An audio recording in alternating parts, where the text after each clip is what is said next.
नमस्कार, राज की बात देख रहे हैं आप। आपके साथ मैं हूं राज ठाकुर। जब भारत की बात होती है तो बात किसानी की होती है, बात किसानों की होती है, बात खेती की होती है। और ये किसान कैसे पूरे देश का पेट भरते हैं और साथ ही साथ कुछ विदेशी मुल्कों का भी। और जब बात हरियाणा की होती है तो सबसे पहला ख्याल आता ही दूध दही का खाना, ये अपना हरियाणा। इस तरीके की बातें अमूमन की जाती है। लेकिन ये जो किसान है ये कितने खुश है या कितने दुखी है, ये भी बहुत अहम हो जाता है। बहुत बड़े बड़े आंदोलन हुए, बहुत कुछ लगातार होता रहा है, लेकिन उन आंदोलनों के बाद आखिर में बात कहाँ तक पहुँचती है, कहाँ पर फंसती है, ये तमाम बातें जानने, समझने और समझाने के लिए हमारे साथ गुरनाम सिंह चडूनी हैं। बहुत बहुत स्वागत है गुरनाम जी आपका। Thank you. सूर्य समाचार में राज की बात में सबसे पहले हम जानना यही चाहेंगे आपके अनुभवों के आधार पर कि जब एक किसान आंदोलन की राह पर चलता है तो उस आंदोलन की राह पर वो बहुत कुछ खोता है, बहुत कुछ पाता है। आपने अपने एक लंबे संघर्ष में क्या कुछ खोया, क्या कुछ पाया? देखिए ठाकुर साहब, पहली बात तो मैं ये बताऊंगा कि आंदोलन करने क्यों पड़ते हैं। जब देश कृषि प्रधान देश है तो इसमें तो कृषि वालों को सबसे ज्यादा पहल होनी चाहिए। बिल्कुल। लेकिन आज जो है हर रोज जो है वो 33 किसान के करीब रोजाना सुसाइड कर जाते हैं कर्जे से। कर्जा माफ होता है पूंजीपतियों में। कर्जा क्यों चढ़ा? पैदावार तो हमने 20 गुना बढ़ा दी, फिर कर्जा क्यों चढ़ा? क्योंकि अगर हम फसल के रेट की तुलना करें, जिस दिन से एमएसपी शुरू हुआ 1967 से और आज तक, अगर उसकी तुलना करें, एक कर्मचारी की तनख्वाह बढ़ गई है 500 गुना, अनाज का भाव बढ़ा है 30 गुना। चाहे आप एमपी एमएलए की तनख्वाह मान लो, चाहे आप बाजार के भाव मान लो, लड़ाई में दोनों तरफा नुकसान होता है, अपना भी और जो सामने खड़ा है उसका भी। अब जितने आंदोलन अभी तक हुए उनमें आप देखो किसानों की शहीदियां हुई। हरियाणा के अंदर जो आंदोलन हुए उनमें करीब करीब 32 किसान जो है वो सरकार की गोलियों का निशाना हुए। अभी जो पिछला आंदोलन हुआ उसमें 750 किसान आंदोलन के दौरान शहीद हुए। 50,000 लोगों पे हरियाणा में मुकदमे बने। पूरे देश में कितने बने कोई गिनती नहीं है। अभी भी मेरे ऊपर, अब जहां आपने बात की कि आपने क्या खोया क्या पाया, अभी भी 18-20 मुकदमे चल रहे हैं। इस पिछले आंदोलन के दौरान 100 से ज्यादा मुकदमे दर्ज हुए। 22 मुकदमे एक ही दिन में 307 के दर्ज हुए। पिछले 10 साल में 15 लाख करोड़ जो है वो बड़े पूंजीपतियों का माफ हो चुका है। आज 1% लोगों के पास 40% प्रॉपर्टी है। या आप एक और आंकड़ा आपको बताऊंगा, आज 9 लोगों के पास 50 करोड़ लोगों के बराबर संपत्ति है। ये जो असंतुलन है गरीब के और अमीर के बीच का, ये लगातार बढ़ता जा रहा है। पैसे से सत्ता और सत्ता से पैसा। सत्ता जो है वो एक बिजनेस बन गया है। लेकिन सत्ता की क्योंकि आपने बात किया, आपने अपने संघर्षों की भी बात की। 32 साल से आप संघर्षरत है। इस दौरान बहुत से अलग अलग राजनेताओं से आप मिले होंगे। क्या राजनेताओं का साथ भी कभी कभी मिल जाता है इस पूरी की पूरी प्रक्रिया में? क्योंकि जब आप सत्तासीन दल के खिलाफ जाते हैं तो कभी कभी विपक्ष का साथ कुछ हद तक आपको मिलता है। क्या उसका फायदा होता है किसी तरीके से? नहीं, उसका वो अपने फायदे के लिए आते हैं। अगर उनका फायदा होगा तो आएंगे, अगर उनका फायदा नहीं होगा तो नहीं आएंगे। अब अगर हम राजनीतिक पार्टी को देखें, कोई राजनीतिक पार्टी एबीसी कोई, वो किसानों के पक्ष की नहीं है। किसी भी पार्टी को हम हाथ लगा लें, बीजेपी को लगा लें, कांग्रेस को लगा लें, छोटे दलों को लगा लें, कोई किसान के पक्ष में नहीं है। बिल्कुल। छोटे दलों की बात कर रहे हैं। हरियाणा में जो क्षेत्रीय दल थे वो तकरीबन खत्म होने की कगार पर है। जेजेपी कोई सीट नहीं जीत पाई। आईएनएलडी को हम देखते हैं बहुत कम पर सिमट गई। बीजेपी और कांग्रेस इस वक्त मजबूत स्थिति में है और बीजेपी अपनी तीसरी बारी खेल रही है। जो मैंने आपसे सवाल किया उसी से जोड़कर मैं इसे देखता हूं कि बीते 10 सालों से प्रदेश में बीजेपी की सरकार है। क्या आपको इस दौरान कांग्रेस का साथ मिला है कि आप अपने आंदोलनों को मजबूत कर पाएं उनकी तरफ से किसी भी तरीके की पॉलिसी मेकिंग में? इसमें हमें कांग्रेस का साथ नहीं मिला। पीछे हमने कांग्रेस के टाइम में एक आंदोलन किया था, गन्ने का आंदोलन, आपके ध्यान होगा शायद 2012 में। उसमें बीजेपी के लोग तो हमारे धरनों पे आए थे। तो अब जो पिछला आंदोलन हुआ इसमें कांग्रेस ने हमारा कोई साथ नहीं दिया, कोई पैसे की फंडिंग नहीं दी, कोई आदमियों का साथ नहीं दिया। हाँ नहीं, लेकिन मना भी किया हुआ था कि हम पॉलिटिकल पार्टी नहीं, हमने किसी से लिया भी नहीं है। लेकिन इसमें एक चीज जरूर होती है कि जो आम गांव के लोग हैं वो किसी ना किसी पार्टी से जुड़े हैं। अब वो जो तो बीजेपी से जुड़े हैं वो हमारे साथ नहीं आएंगे, लेकिन जो किसी अन्य पार्टी से जुड़े हैं वो हमारे साथ आंदोलन में आके बैठ जाते हैं। लीडर नहीं, आम लोग। जो अब जैसे कोई आदमी मान लिया कांग्रेस से जुड़ा है, कोई आदमी चौटाला से जुड़ा है, कोई आम आदमी पार्टी से जुड़ा है, अगर कोई आंदोलन चलता है वो आ जाते हैं। छोटे जो निचले स्तर के गांव स्तर के लोग हैं तो वो अब उनको चाहे उस पार्टी के मान लो चाहे उनको किसान की हैसियत से मान लो, आते तो वो किसान की हैसियत से ही है, लेकिन एफिलिएशन कहीं ना कहीं रहती है। ये सवाल मैंने इसलिए भी जीवंत हो जाता है क्योंकि जब कांग्रेस पार्टी हारी तो उसके बाद आपका एक बयान आया जिसने बहुत सुर्खियां बटोरी कि भूपेंद्र सिंह हुड्डा के लिए हमने बहुत चीजें जो है वो स्मूथ करी, लेकिन बावजूद उसके वो हार गए। वहां पर आप भूपेंद्र सिंह हुड्डा पर हमलावर थे, क्या कहना चाहते थे आप, जरा वो समझाएं। हाँ, मेरे बयान का अर्थ उल्टा निकाल लिया। मैंने भूपेंद्र सिंह हुड्डा का नहीं कहा था, मैंने ये कहा था कि माहौल जो है वो कांग्रेस के पक्ष में इसलिए बना है कि किसान आंदोलन हुआ। आंदोलन हमेशा जो सत्ता पक्ष है उसके खिलाफ जाता है। अन्ना आंदोलन हुआ कांग्रेस के खिलाफ गया, या हमारा जो मैं बता रहा हूँ 2012 में आंदोलन हुआ तो वो कांग्रेस के खिलाफ गया। अब ये आंदोलन की अगर हम बात करें पंजाब में ये कांग्रेस के खिलाफ गया, जो पिछला आंदोलन था पंजाब में कांग्रेस के खिलाफ गया, आम आदमी पार्टी के पक्ष में चला गया। तो मेरी बात का अर्थ ये निकाल लिया कि जैसे कांग्रेस ने हमें बिठाया था। लेकिन क्योंकि जो बयान आपने दिया उस बयान के बाद मौका भी मिल गया जो सत्तासीन दल था, और बहुत ये बयान वायरल हुआ, और उसके बाद जो बीजेपी के लोग थे उनकी तरफ से कहा गया कि हम लगातार कहते थे गुरनाम सिंह चढ़ूनी तो कांग्रेस का आदमी है। कांग्रेस वाले कहते हैं ये बीजेपी का आदमी है। कांग्रेस वाले के बड़े पूछिए, क्योंकि मैंने हुड्डा के खिलाफ बोला और इस चुनाव से पहले मैंने बता दिया था कि हुड्डा कांग्रेस का सत्यानाश करेगा।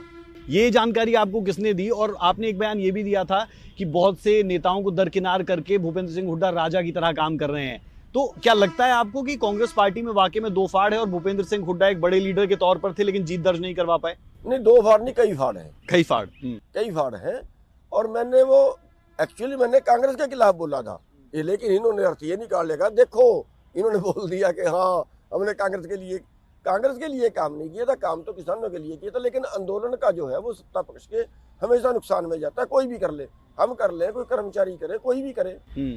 तो इसमें जो आप बात कर रहे हैं कांग्रेस की, तो इसमें जो हुड्डा साहब का जो व्यवहार रहा है ना, उसके ऊपर मैंने बोला था कि उसने जितने कांग्रेस के जो लीडर थे, जैसे शैलजा थी, किरण चौधरी थी, या रणदीप सुरजेवाला था, उनको किनारे करने, कैप्टन अजय यादव था, बहुत हमारे से समझौता नहीं किया। रमेश दलाल करना चाहता था, उससे समझौता नहीं किया। आम आदमी पार्टी से नहीं किया, आम आदमी पार्टी से समझौता नहीं किया। इसका ये था कि अगर ज्यादा सीट आ गई तो फिर मेरा राज नहीं आएगा, फिर हो सकता है किसी और को बना दे मुख्यमंत्री। वो अंदर उसके कहीं मैल थी। और अब उसका रिजल्ट ये आया कि ये जो पूरे कांग्रेस बीजेपी उतनी सीट लगी जितनी उसकी आज तक कभी नहीं आई। 46 हुड्डा की वजह से। और इसका नुकसान जो है पूरे किसान वर्ग को गया। क्यों? अब बीजेपी हंकार गई। लेकिन गुरनाम चढ़ूनी जी देखिए, हम लगातार इन आंदोलनों को भी कवर करते हैं, हम किसानों के बीच भी जाते हैं, आप जैसे बुद्धिजीवियों से भी हम मिलते हैं। एक बात जो लगातार कही गई वो ये कि बीजेपी के नेताओं को गांव में घुसने नहीं दिया जाएगा। बीजेपी के नेता गांव में घुसे भी, बीजेपी के लोगों को वोट भी दिए गए और 48 सीटें लेकर वो सत्ता पर आसीन भी हो गए। तो इससे एक चीज तो स्पष्ट दिखती है कि किसान बहुत ज्यादा उनके अगेंस्ट नहीं थे। अगर होते तो शायद ये परिणाम ना होता। देखिए, बिल्कुल आपने सही सवाल किया। नंबर एक बात तो ये कि हमने कभी नहीं कहा कि चुनाव के दौरान घुसने नहीं देना चाहिए। देखो, सबका अधिकार है, वोट मत डालो, लेकिन किसी को घुसने ना दे तो ये तो गुंडागर्दी होगी फिर। और गुंडागर्दी जो है हमेशा जो गुंडागर्दी करता है उसके खिलाफ जाती है। और असली बताऊं वही फायदा बीजेपी को हुआ। अच्छा, ठीक है, क्योंकि जो दूसरे वर्ग थे वो उन्होंने ये समझना शुरू कर दिया, यार ये को बात है वो नहीं आने देते, तो गुंडागर्दी है। ठीक है, उन चीजों का नुकसान भी जो है वो उसके यानी बीजेपी का फायदा हो गया, कांग्रेस को उससे नुकसान। और एंटी किसान लोग थे या दूसरे वर्गों के लोग थे, उनकी सिंपैथी चली गई। हम दूसरे पड़ाव की तरफ चलते हैं इंटरव्यू के, और उस दूसरे पड़ाव में मैंने पहले तो पूछा कि गुरनाम सिंह चडूनी का संघर्ष कैसा रहा बीते इतने सालों का और तमाम चीजें, लेकिन अब आप एक किसान के साथ साथ एक राजनेता भी है, तो मैं जानना चाह रहा हूं गुरनाम सिंह चडूनी से कि गुरनाम सिंह चडूनी एक नेता है या किसान है? देखिए, मेरा धारा जो थी वो ये थी कि बिना राजनीति के सुधार नहीं हो सकता, सिस्टम में घुसना पड़ेगा। सिस्टम में घुसना पड़ेगा। लेकिन लोगों ने एक्सेप्ट नहीं किया मेरे विचार को, और इतना मेरे पास संसाधन नहीं है। क्यों? क्योंकि अगर मैं अपनी बात कहीं आप जैसे चैनलों पे या जो देश भर के चैनल हैं उन पे चलवाना चाहूँ तो मेरी क्या चलेगी? नहीं चलेगी। क्यों नहीं चलेगी? आपके पास हम आए हैं नहीं, आपका इंटरव्यू लेने के लिए, आधा घंटा आपको दे रहे हैं। आप आए हैं, हाँ। लेकिन चुनाव के दौरान जो है, चुनाव के दौरान ऐसा नहीं होता। चुनाव के दौरान तो सारा पेड़ हो जाता है। नहीं, पेड़ कुछ नहीं होता, हमने कोई पेड़ चीजें नहीं दिखाई। हो सकता है बहुत से लोग करते होंगे। कहने का मतलब ये है कि उस स्तर पे हमारी आवाज जो है वो हम नहीं उठा पाए। दूसरी चीज, जो बहुत से हमारे किसान लीडर हैं जिनकी विचारधारा ये नहीं है, वो ये बात फैलाते हैं कि ये तो अपने स्वार्थ के लिए गया है। हालांकि लेकिन गुरनाम जी, आज का जो दौर है वो टीवी का है, वो अखबारों से थोड़ा आगे निकल कर टीवी पर आ चुका है, लेकिन टीवी के साथ साथ यूट्यूब है, फेसबुक है, डिजिटल प्लेटफॉर्म्स है, वहां पर आप चाहें तो जितना मर्जी लोगों के बीच में पहुंचने की कोशिश कर सकते हैं। आपकी ठीक है, लेकिन हमारे पास कितने संसाधन हैं? उसके लिए संसाधन चाहिए नहीं, फोन पर बैठे हैं, यूट्यूब का आपने कोई लिंक बनाया? बहुत चाहिए, उसके लिए ही बहुत चाहिए। और हमारे पास तो कुछ भी नहीं, खाली हाथ ग्राउंड पे, हम तो खाली हाथ है और आगे तोप वाला है, तो तोप वाले से खाली हाथ लड़ेगा तो कैसे लड़ेगा? दूसरी चीज ये है कि एक विचारधारा जो हम लोगों के बीच में, लोगों के दिमाग में बांटना चाह रहे थे, वो नहीं बांट पाए, उसको फैल रहे हैं उसको समझाने में। और हमारे लोग बेचारे ये बोले हैं, चौधरी देवीलाल जी कहा करते थे कि ये बकाए जाते हैं, समझाए नहीं जाते।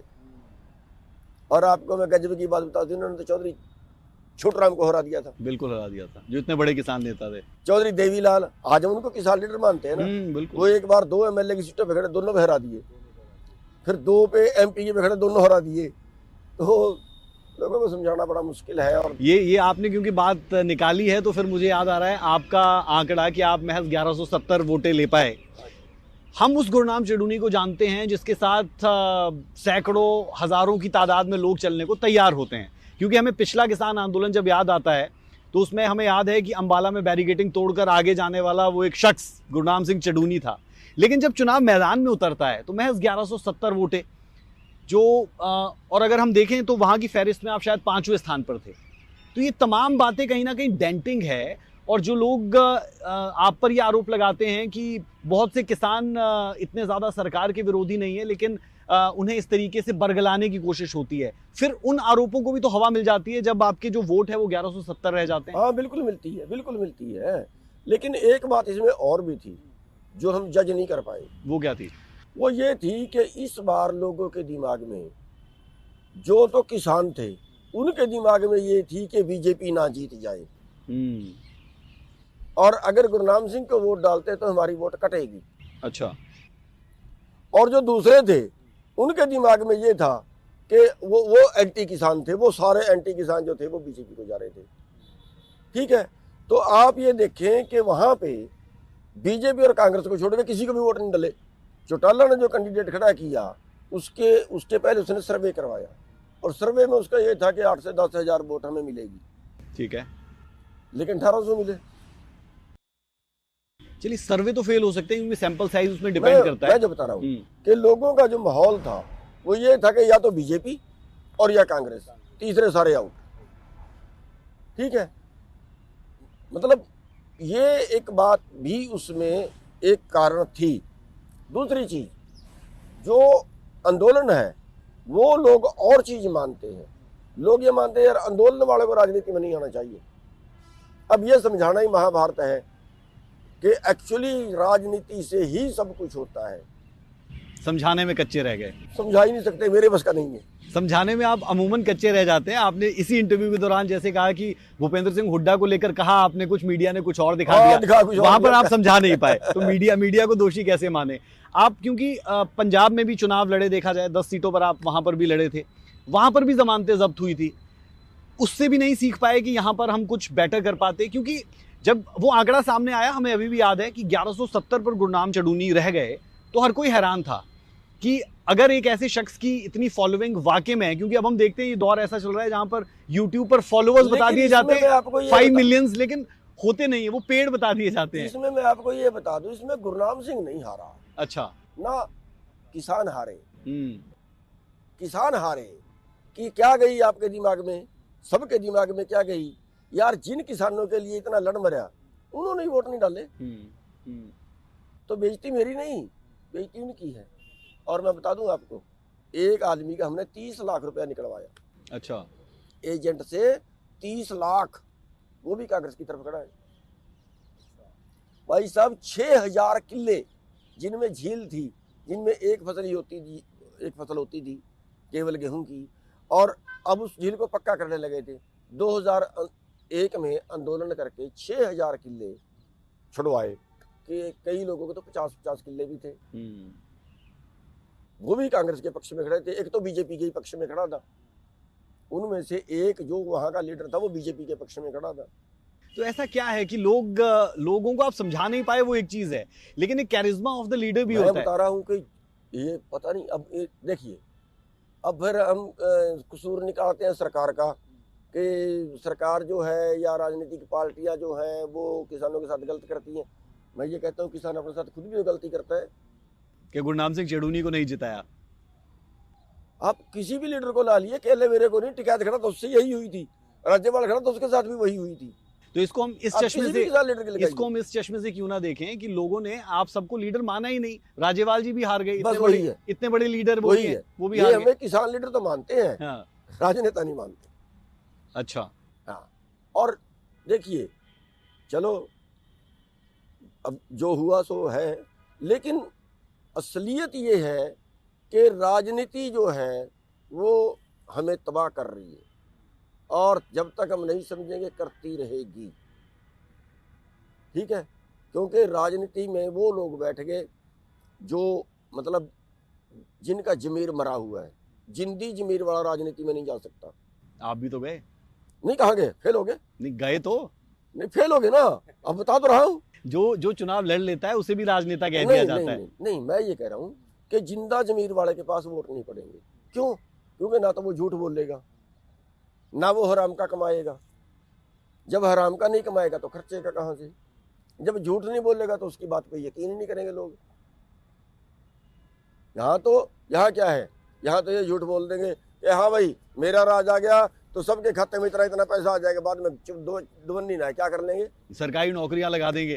कांग्रेस पार्टी के बहुत से लीडर्स ऑन कैमरा ये कहते हुए सुने गए, हाँ, कि इतनी नौकरियां आपके कोटे की दे दी जाएंगी। हाँ, बहुत कुछ हुआ उस दौरान। बीजेपी के भी लीडर्स ने कुछ ऐसे बयान दिए होंगे लाजमी तौर पर। एक बार पुरानी बात है, देवीलाल ने तो अलग अपना वो बनाया कि भी हम ये मानेंगे, फिर चौटाला साहब ने अलग बनाया, फिर एक और इनके परिवार के ने अलग बनाया, उसमें 50 से ज़्यादा वो रख दिए, हम ये भी करेंगे, हम ये भी करेंगे, हम ये भी करेंगे।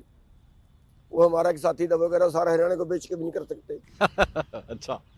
तो मैं गुरनाम सिंह चढ़ूनी से अब जानना ये चाहूँगा कि आपकी अब आगे की राजनीति क्या रहने वाली है? क्या आप राजनीति में सक्रिय रहने वाले हैं? पार्टी जो है आपकी उसे आप और आगे बढ़ाएंगे, चुनावों में कूदेंगे? नगर निगम के चुनाव भी आएंगे, उनमें जाएंगे? नहीं, मेरे बस का है नहीं, मेरे बस का है नहीं। तो आप सूर्या समाचार पर ये एक्सक्लूसिव जानकारी दे रहे हैं कि पॉलिटिक्स से अब दूर रहेंगे गुरनाम चढ़ूनी? नहीं, दूर वाली अलग चीज होती है, लेकिन मेरे बस की राजनीति है नहीं। क्यों मैं जमीर मार के राजनीति नहीं कर सकता। अब एक जगह पे हम थे, प्रोग्राम था, वहां पे एक आदमी ने बीच से कहा प्रधान जी झूठ बोलना सीख लो, सबने ताड़ी मारी। अच्छा। मैं हद मान गया, सबने ताड़ी मारी। मैंने कहा वोट डाल देना आपकी मर्जी, नहीं डाल देना आपकी मर्जी, मेरे बस का तो नहीं है। मैं सवाल को रिपीट कर देता हूँ, क्या गुरनाम चढ़ूनी दोबारा राजनीति में नजर आएंगे? नहीं, मेरा मूड खराब हो गया। नहीं आएंगे। हम ये खबर चलाएंगे गुरनाम चढ़ूनी अब राजनीति से दूर रहेंगे। ये चलाने की तो जरूरत नहीं है। हाँ, लेकिन है, इसका मतलब आपके मन में कहीं हल्का सा तो है कि नहीं दोबारा चुनाव तो लड़ने हैं? ना, चुनाव लड़ने की स्थिति में नहीं है। गंदा काम। और किन के लिए लड़े? फिर वही चीज है, या तो मैं अपने लिए चुनाव लड़ूं फिर तो मैं कामयाब हो जाऊंगा। अगर मैं अपने लिए, अपने कारोबार के लिए, अपने परिवार के लिए चुनाव लड़ूं, फिर तो मैं कामयाब हो जाऊंगा। मैं लोगों के लिए लड़ना चाहता हूं, लोग नहीं चाहते। आप कंफ्यूज है कुल मैं मिला के, लड़ूं। अभी आप कंफ्यूज है, क्योंकि आप ये भी नहीं कह रहे कि नहीं मैं बिल्कुल चुनाव नहीं लड़ूंगा, आप ये भी नहीं कह रहे कि मैं लड़ूंगा। नहीं, हाँ। मैं बता हटा हूं कि मेरा चुनाव लड़ने का कोई मूड नहीं है, कोई मूड नहीं है, क्योंकि चुनाव जो है जमीर मार के लड़ा जाता है, मैं नहीं मार सकता। झूठ मैं नहीं बोल सकता। फिर जो चीज़ होती है आप सर देखते तो हैं, उसमें फालतू कहने की जरूरत नहीं है।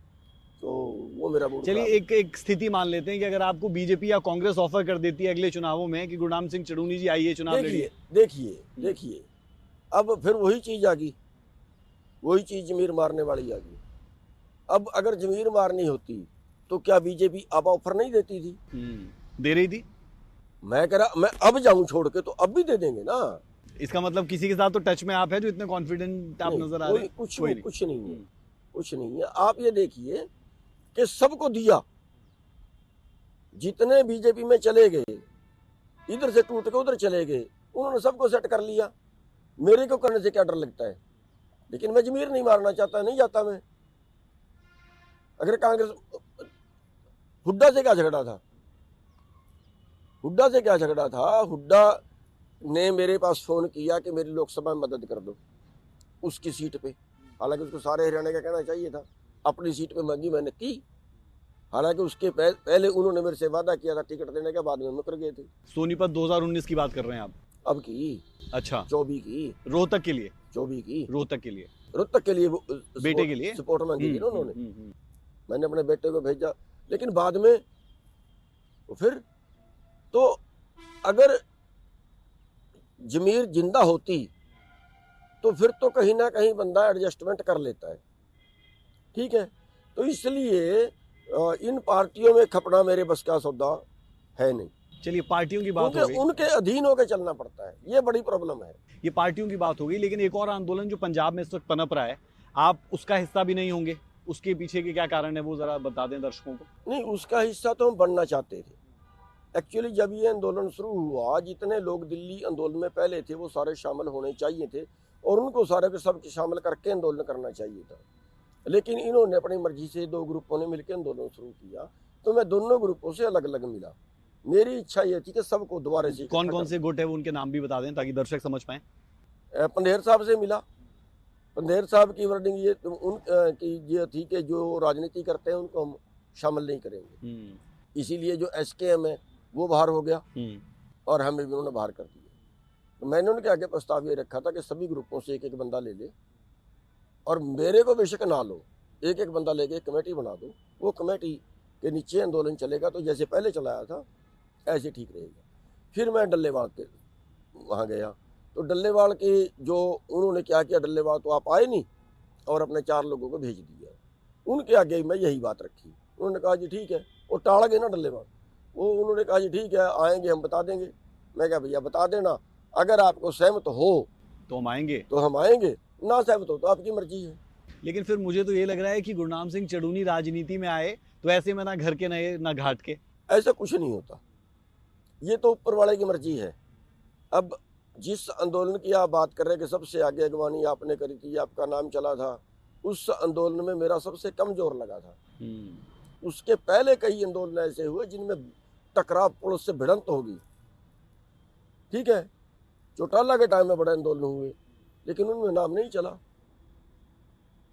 इसमें चल गया। तो मेरे में कोई गुणवत्ता नहीं थी, उस मालिक की थी। और जब वो जिसको चाहे 1 मिनट में मिट्टी में मिला दे और जिसको चाहे 1 मिनट में मिट्टी से उठा के आसमान में बिठा दे, उसकी मर्जी है। जो घर के और घाट के वाली बात है, घर के इसलिए कह रहा हूं कि घर आपका किसानी और किसान लीडर्स थे, वो आपको एक्सेप्ट नहीं कर रहे, और घाट राजनीति था, उस घाट में भी आप कह रहे हैं कि मेरा मन उससे उचाट है।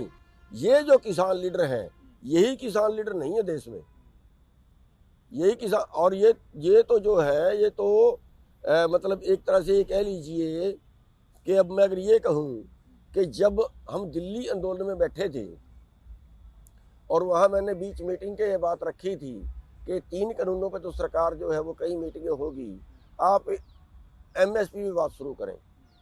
तो डल्लेवाल ने सबसे पहले उठ के ये कहा था कि हम एमएसपी के लिए नहीं आए, और अब एमएसपी के लिए जाना अब चाहते हैं। एमएसपी के लिए बैठे हैं। सवाल ये है कि वो एक अलग ग्रुप बना के चले हैं, उस ग्रुप में तो उन्होंने सारे पंजाब वालों को भी नहीं लिया।